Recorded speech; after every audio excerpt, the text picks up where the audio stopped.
What's going on, guys? This is Rob, and we are back with Marvel's Secret Invasion. Yes, we are doing the coverage of the story. As always, we will have a playlist down in the description, which will have all the Secret Invasion videos, so you guys can keep track of the videos as they come out, and you'll never have to worry about getting lost with all the videos that we make. And there's a couple things we need to specify. One, this is where everything picks up, right? This is where the story starts getting really, really good. The other thing that we have to keep in mind, though, is that this part that we're going to cover here with Nick Fury takes place before the events of Civil War. And we'll explain why that matters here in a second. But Nick Fury is basically underground. Now, all this is really the aftermath of a story called Fury's Secret War, which is basically where Nick Fury launched an unsanctioned attack against Latveria, which was not ruled by Dr. Doom at the time, but because it was unsanctioned and things basically went south, it ultimately led to him being kicked out as director of S.H.I.E.L.D. and then a warrant being put out for his arrest, after which point he just kind of disappeared. He just went underground, which is where he's at right now. But the other thing about this is that this also deals with the arrival of Valentina, right? Like Contessa Valentina. You guys know her from the Marvel Cinematic Universe because she's being played by Julia Louis-Dreyfus. In the comics, her and Nick Fury have had a kind of on-again, off-again romantic relationship. And if anything, it was really one out of necessity, right? They were both basically just pumping each other for information, but both were kind of on board with it because I guess they just wanted to bang. But one of the things that Contessa reveals is that in the aftermath of Fury's Secret War, that Maria Hill has been promoted to director of S.H.I.E.L.D., and everybody who knows Nick Fury has basically been suspended indefinitely from S.H.I.E.L.D., the only exception being Dum Dum Dugan, just because of the fact that he was Fury's right-hand man. And it's better to have Dum Dum Dugan on board because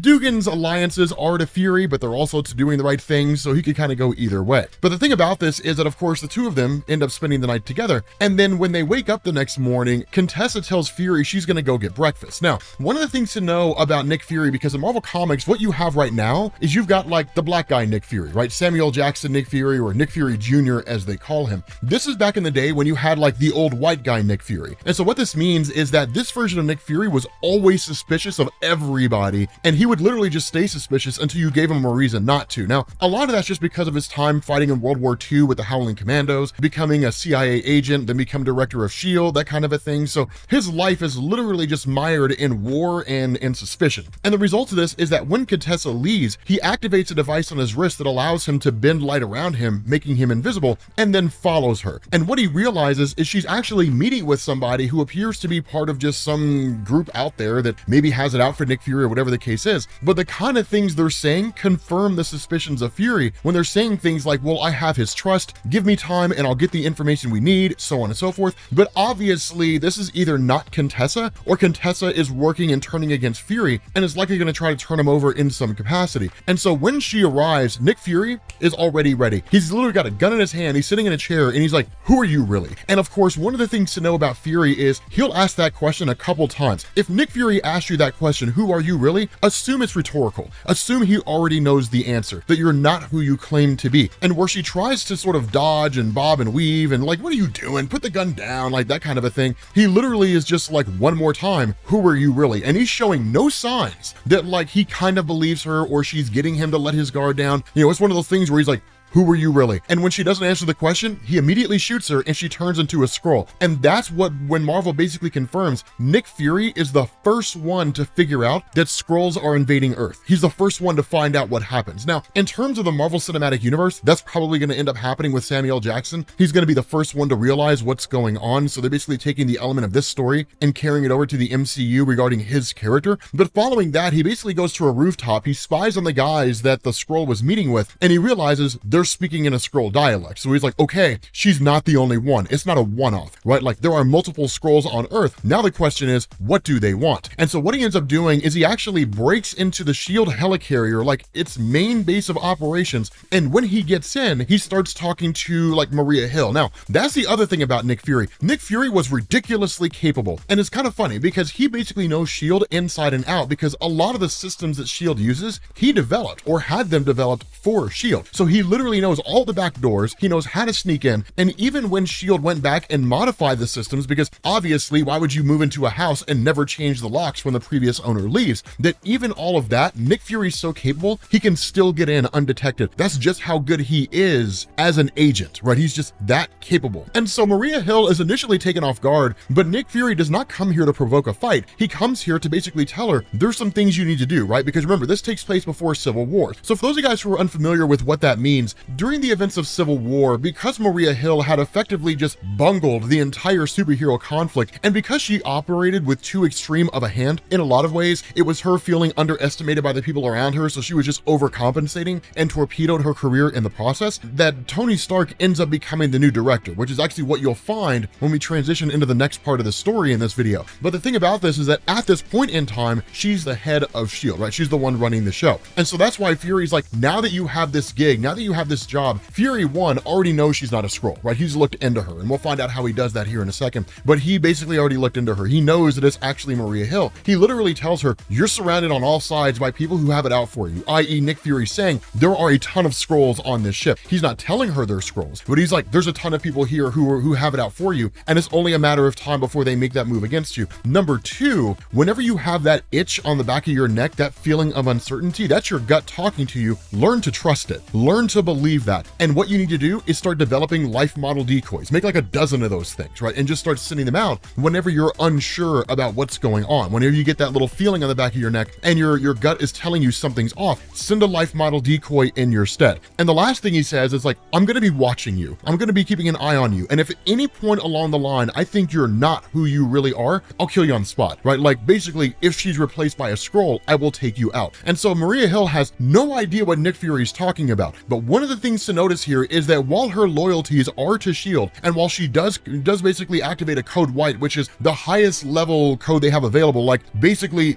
this is like an immediate coming together of S.H.I.E.L.D. agents, everybody mobilize, take out that target, right? Just like, oh my God, like it's a great big huge thing. That she also understands the importance of Nick Fury. She also understands the significance of Nick Fury, and he would not break into the S.H.I.E.L.D. helicarrier headquarters, risk getting caught, even though it was never going to happen, just to convey those messages to Maria Hill so she can ignore it, right? Like it's one of those things where she literally takes it to heart. And so what you end up doing is, of course, Nick Fury just kind of disappears, right? He literally just activates a beacon that basically makes him invisible to not only the human eye, but as well as radar. So they just don't know where he went to. He just vanishes like a fart in the wind. And so he ends up meeting with Spider-Woman Jessica Drew. Now, one of the things to know here about Spider-Woman is that she was initially brought in by Nick Fury, and she's effectively a spy. Initially, she was a spy that basically worked on behalf of Nick Fury infiltrating Hydra, and then she was a spy for S.H.I.E.L.D., which is what she is right now, but she ends up becoming kind of a triple agent, basically working for Nick Fury in the sense that she was spying on Hydra. That's no longer a thing anymore. We'll talk about that here in a minute. She is currently a S.H.I.E.L.D. agent, but of course, they're highly suspicious of her because of her history with Nick Fury. Now Nick Fury basically approaches her and is like, I need you to spy on S.H.I.E.L.D. and I need you to spy on the superheroes, right? On like the Avengers and those groups, and report back to me anything you find. Now, one of the things that Nick Fury also reveals, and the way that he kind of monitors Spider-Woman and knows that Spider-Woman is not a Skrull,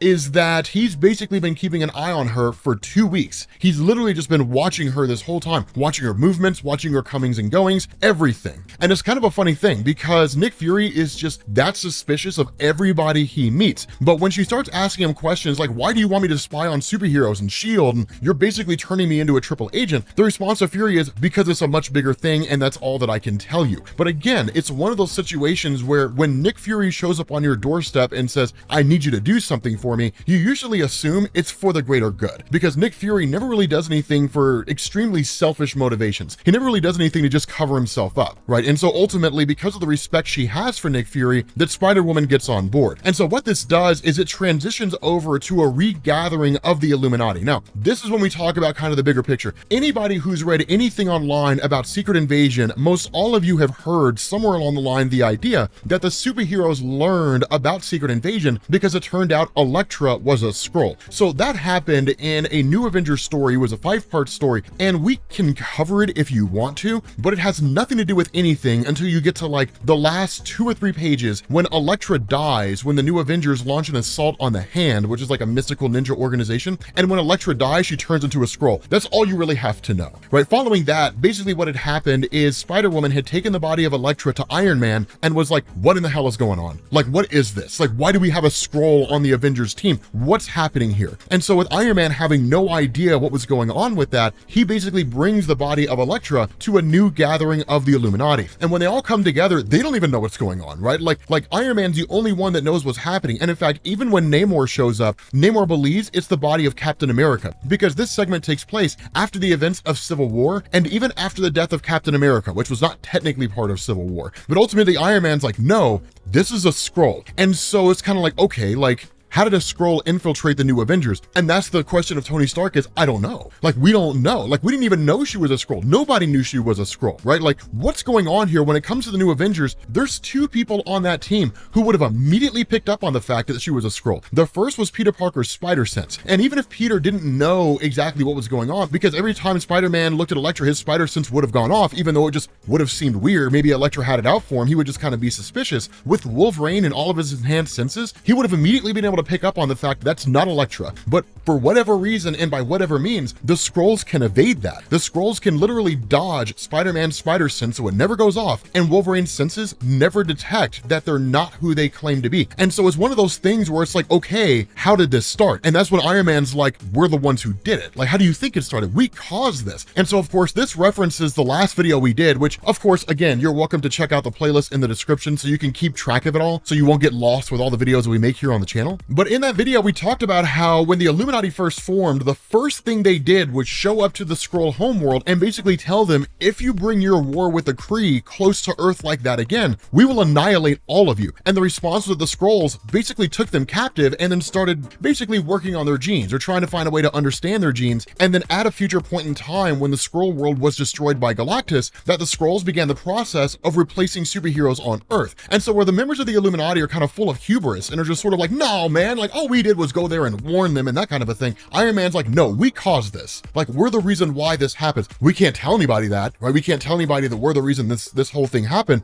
But at the end of the day, we're the reason behind it all. Now, the other thing that's kind of interesting here is a lot of members of the Illuminati are kind of like, okay, well, what if it's just one? Like, what if it's just a Skrull, like a rogue Skrull that defected from the Empire for whatever reason and basically just took over, just replaced Elektra, right? Like, which, by the way, where is the real Elektra? And it's kind of like, I don't know, she's missing or she's dead. Like, I have no clue where she is. All I know is like, she's just the Elektra here, right? That's Iron Man's response. Like, it's just the Skrull that we see in front of us. But the other thing that Iron Man says is like, this is the one we found, but we have to assume there's more. We can't just look at this Elektra Skrull and see it here and say, well, we'll worry about it if it happens some more. We have to assume that there are more Skrulls that have infested Earth in some capacity. And so as a result of that, basically the entire reality of the situation hits home when you have this discussion, or really this moment where Black Bolt, which is probably one of the only 3 moments in Marvel Comics when he's ever been cool, when he basically like speaks, right? And literally says, actually, I have a better idea. I take the body and your people die so that my people can live. Now, here's the reason why that matters, and it catches the entirety of the Illuminati off guard, because Black Bolt has a quasi-sonic scream. That's the reason he doesn't talk,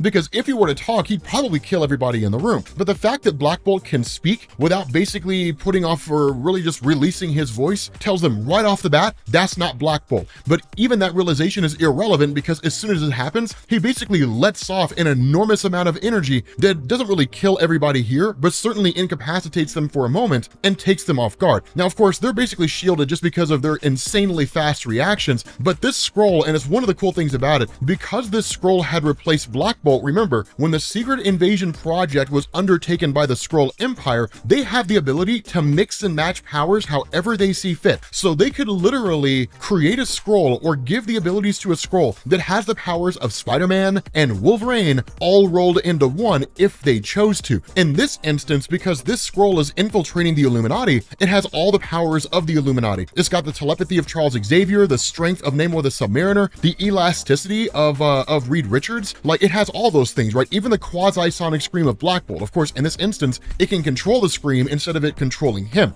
But where you end up having Professor Xavier that tries to use his telepathy on this guy in order to bring it down, it doesn't work, right? Like, Xavier's telepathy does not work at all. And in fact, this guy's able to provide a telepathic feedback loop that's basically 2 brick walls smashing into each other. But the Skrull's able to overcome it, and Xavier is temporarily incapacitated, which, by the way, for those of you guys who are curious how it is that Professor Xavier's walking, basically when he came back after the events of House of M, he had regained his ability to walk. There's the answer to your question. So the thing behind this, and what's really crazy here, is Dr. Doom encases this guy in the Crimson Bands of Sidorak, which he's able to break out of, right? This guy's strength is on a whole different level. And so ultimately, Namor the Submariner breaks this guy's neck and then throws him onto a piece of rebar and basically just kills him on the spot, right? Now, of course, this pisses off Iron Man and them, because it's like, okay, like this guy had information. But what we end up finding out is this is not the only one like him. In fact, there's multiple Skrulls who are basically agents there to take out the Illuminati, all of whom are just as capable as that guy is. And so with the group struggling against one, having to face off against 2 or 3 is even more complicated complicated than that, and there's no real discernible way for the group to make it out alive. So Iron Man does the only thing he can do. Because of the fact that this fight with that first Skrull had depleted his energy down to like 20-something%, and his suit was not able to maintain, he tells the Illuminati to get out of there as fast as they possibly can.